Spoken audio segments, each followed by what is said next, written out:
What is a tyrant? As the previous video I mentioned that we recently had a dictator overthrown. Maduro, the president of Venezuela, took over the country after being voted in.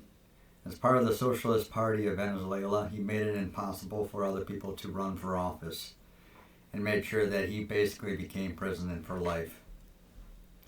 He was overthrown, being captured by the Navy SEALs sent by Donald Trump, and then he was replaced by his vice president, somebody who will more than likely end up being a weak leader who's overthrown pretty quickly or loses their power. However, people claim that Donald Trump himself is a tyrant.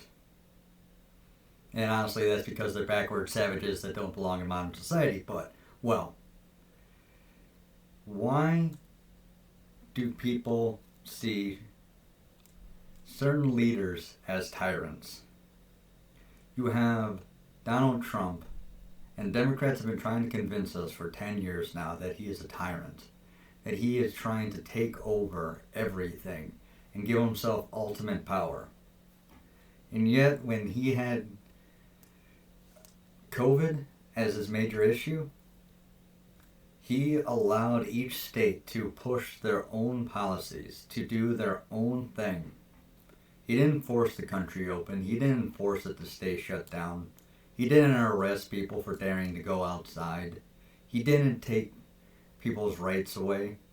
He allowed people to go out and protest, regardless of what political stance that they had. One of my favorite YouTubers is a man by the name of Razorfist, also known as the Rageaholic. He believes that Abraham Lincoln was a tyrant, and there are many people like him who see the same thing. And not all of them are lost causers, people in the South that believe that the South had every right to secede. But why would Abraham Lincoln be considered a tyrant? He freed people, correct? Their point is that Abraham Lincoln originally wanted to send all African Americans back to Africa, back to a country that eventually became known as Liberia. Freed men, people who were freed from slavery, and free men, people who were never slaves in the first place, were both sent to this new country. And there a colony was formed, and within a few years it was given to the freed men and the free men in order for them to form their own nation and live with their own policies, with their own government. A government that they based on the United States and its Constitution. And within a few years, those men freed from slavery and those who were freed from the racism of the United States enslaved Africans.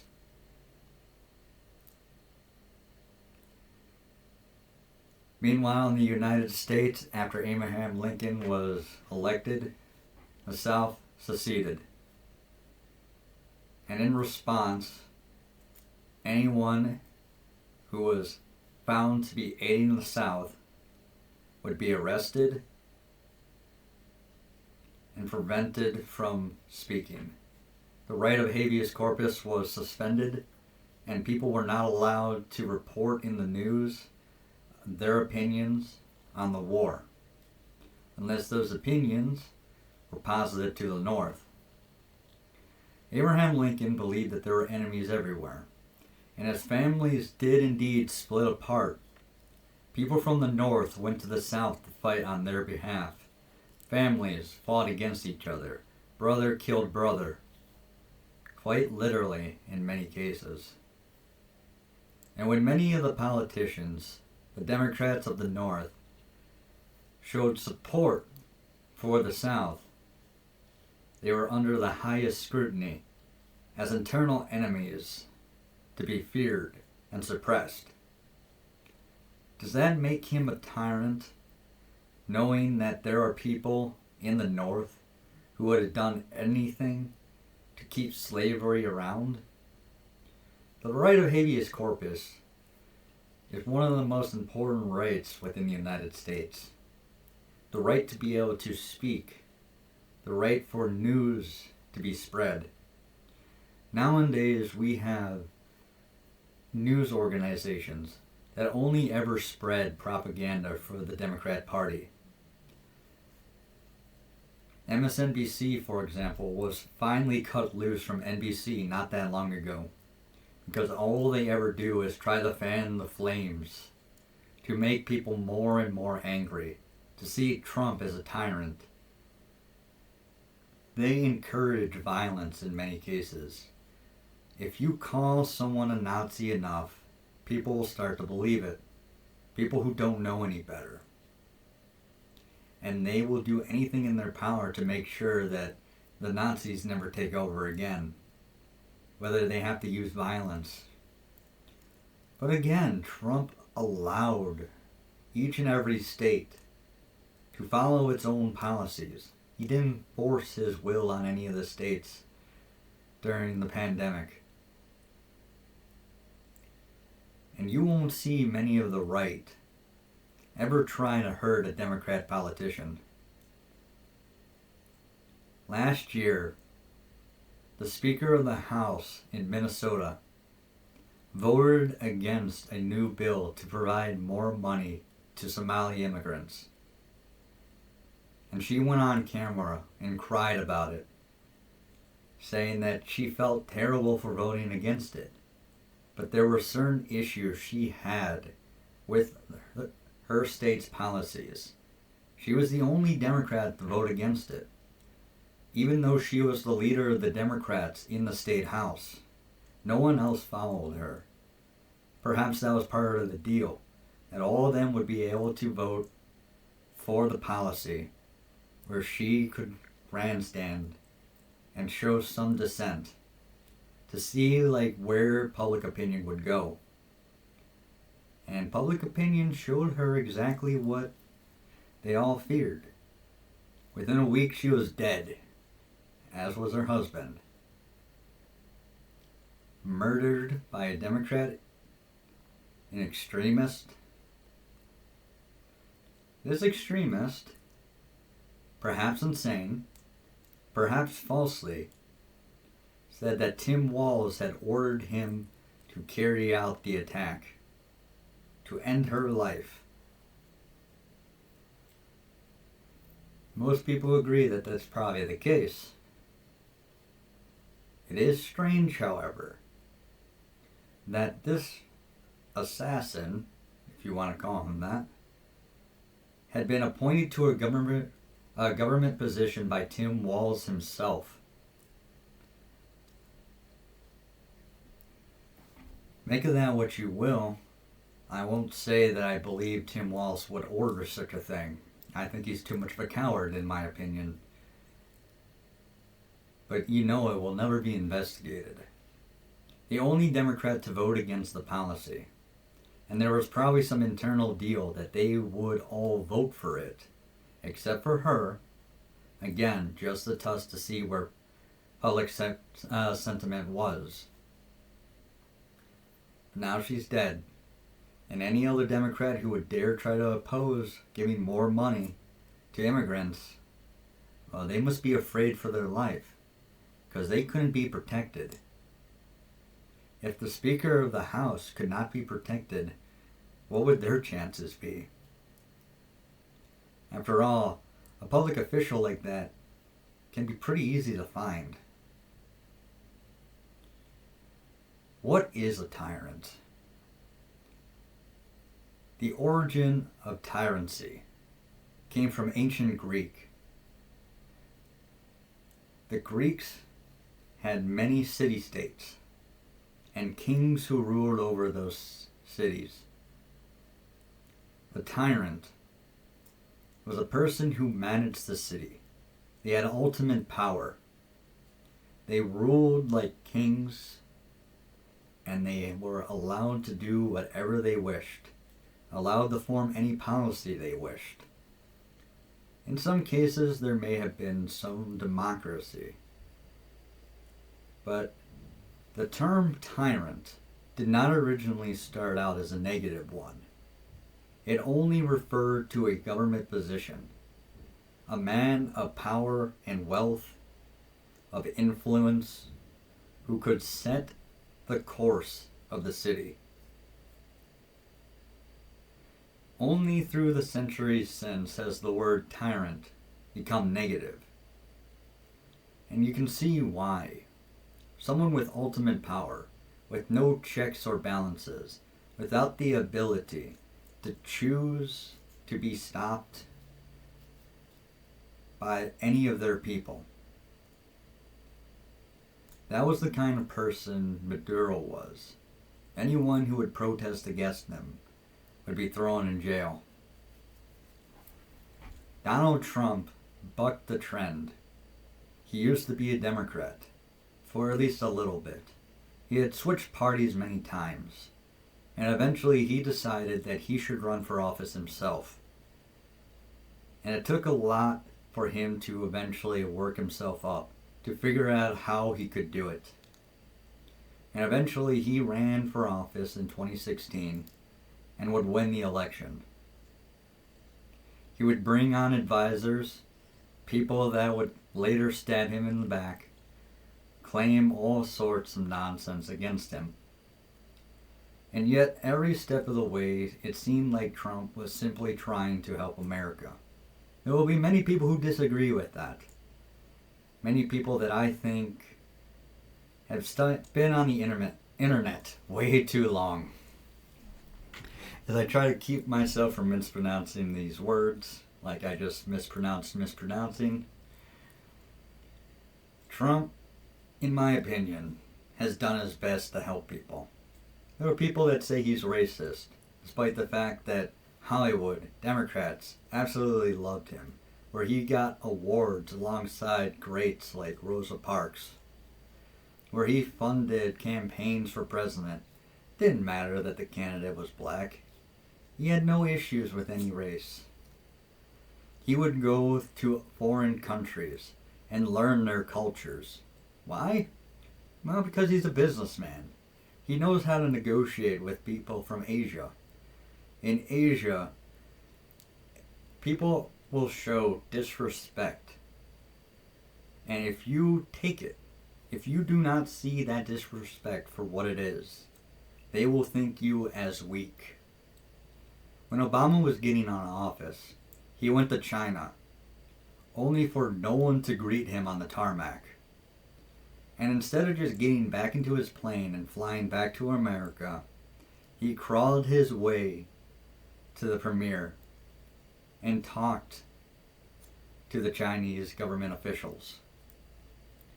They started that negotiation with an extreme, I say supreme, lack of respect.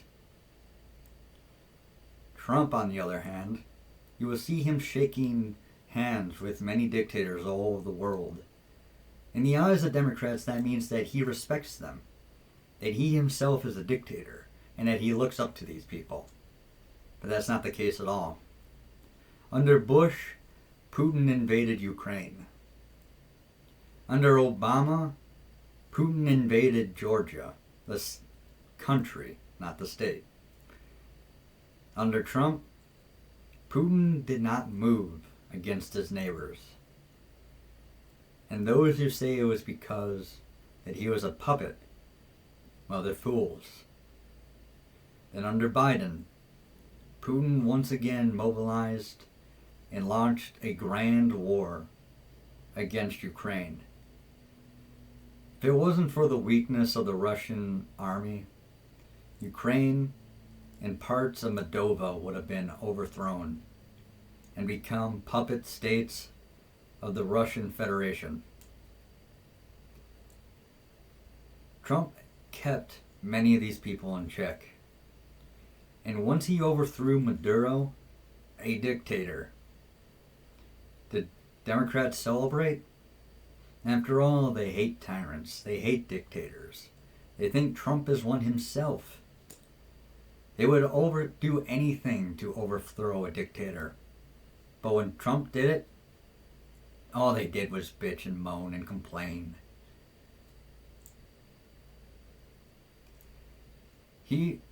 Democrats said that all Trump would do was lead us to war. In one afternoon, the dictator was overthrown, and all our troops pulled out. Not a single boot is still on the ground over there. And all we did was take the dictator away and then throw a few threats to the new president, saying that this is what will happen to you if you try to do this again. Open your borders and allow us to use the oil that you sold to us. Because that's what happened. Venezuela sold us their oil. And when Maduro took over, he shut down the fields, even after we had already paid for much of it. Now we will still pay for it. Venezuelans will be hired, and they will drill, and the money will go back into the Venezuelan economy. But we will not stand for any more socialist revolutions. We saw what happened to the people there. As Maduro emptied his jails and took every single criminal out of Venezuela and sent them to the United States to cause chaos and destruction, we were no longer able to tolerate the nonsense. So we dealt with it. Dealt with it like we should have. And all Democrats did was complain about it. Supposedly they hated tyrants. But I guess that's not the case. I guess they would have kept Maduro in office forever. Despite the fact that Kamala Harris herself said that she hated Maduro and she wanted him gone. But as soon as Trump got rid of him, arrested him, he's still alive. He's not dead. He's simply our prisoner now. As soon as that happened, did Kamala Harris congratulate him? No. Because apparently taking down a tyrant, a dictator, is wrong now. Anything that Trump does is wrong. Even if it's exactly what the Democrats wanted all along. And that's why we're frustrated. They've been lying to us for years. The media, the Democrats, the government, the FBI, the CIA. Lies upon lies upon lies. And some people are still too ignorant, too angry to see what is actually happening. Why would they be mad that the tyrant was overthrown? Do you not see the issue with that? I thought you hated tyrants. Apparently not. And when Trump leaves office in 3 years, they won't admit that Trump didn't hold on to power. They won't admit that he wasn't a dictator. They won't admit that he wasn't a tyrant. They'll see him step down, and they'll claim he rules everything behind the scenes or something. Or that he'll try to change the laws, try to amend the Constitution so he can run again. Has Trump joked about that? Has there been somewhat serious conversations about that? A little bit, here or there. Personally, in my opinion, I think that the president should be elected every 5 years, so that the date doesn't fall on the same day all the time that we elect new senators and representatives. Now we should have an off year. Other countries have 5-year presidencies. And a president can be in office for 5 years already. If they served less than 2 years as president due to the former president either passing away or stepping down, they are allowed to be elected twice more.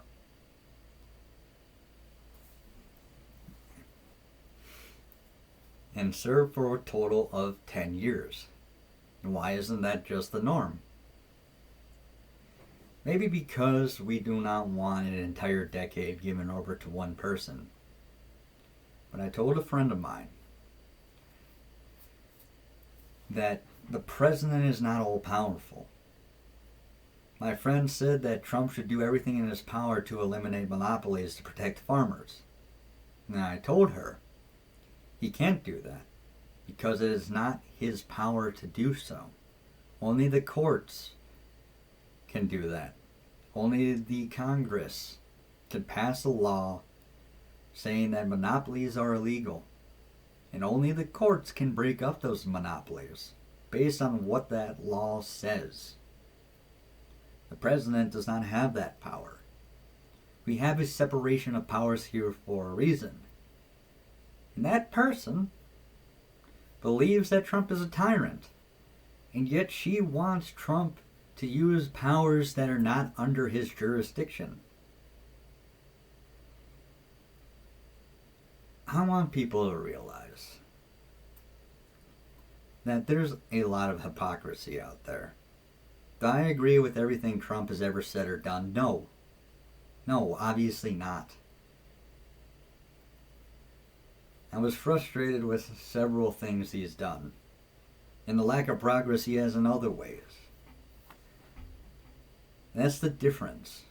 I'll admit if my leader is wrong, and I will say it vocally, out loud, that I think that he's mistaken in one way or another. It was like Rob Weiner when he was killed by his own son, along with his wife.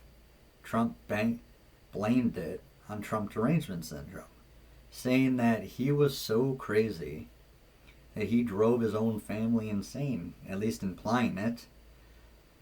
And me and so many other Trump supporters were not happy about that. We don't think that what Trump said was right or okay. But if Biden had said something similar, saying that Weiner was killed because of white supremacy or something along the lines, none of his supporters would have spoken out against it. They would have cheered it on all the while. Because anything that their leaders do, they can't criticize. Except they did. Well, that would show division, a lack of unity. And if you dare disagree, you might end up like the speaker in Minnesota. So who's the real tyrant? And I'll give you a hint. It isn't Trump. And I'll leave it there.